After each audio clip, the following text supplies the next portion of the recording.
อยากสิถามว่าอ้ายคนนี้มีความสำคัญกับน้องบ่โนอ้ายมันคนบ่หล่อสิเฮ็ดจังใดหน้าตาอ้ายมันบ่ดี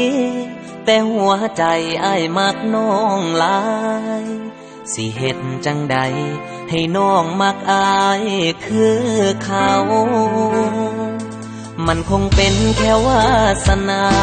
ให้สองเฮามาบ่ได้คู่กัน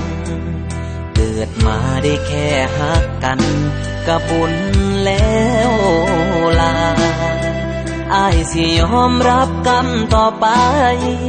แม้อ้ายบ่มีปัญญาชาตินี้มีกรรมหนักหนาก็คิดเสียว่าเฮาบ่สมกันสิยอมเจ็บปวดรวดร้าวสิยอมที่เขาได้เจ้าเคียงคู่อ้ายก็ฮู้โตดีว่าอ้ายบ่มีปัญญายอมรับว่าอ้ายมันจ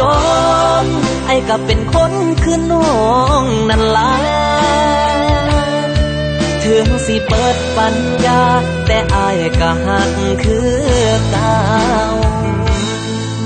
เรื่องดีๆขอให้เกิดกับน้องระหว่างเฮาสองคงต้องจบกันอ้ายบ่อยากที่เขาคนนั้นมาขึ้นหยังหลายอ้ายบ่เคยฮักน้องบ่จริงถ้าเขาทิ่มก็คืนมาก็ได้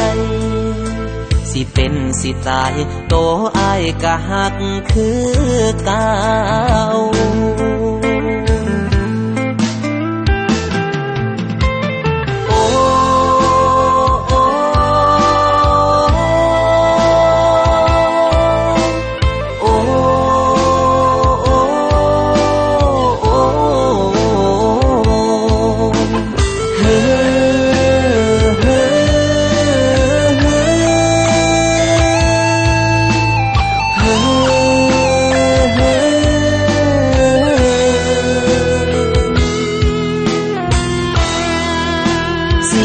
เจ็บปวดรวดร้าวสิยอมที่เขาได้เจ้าเคียงคู่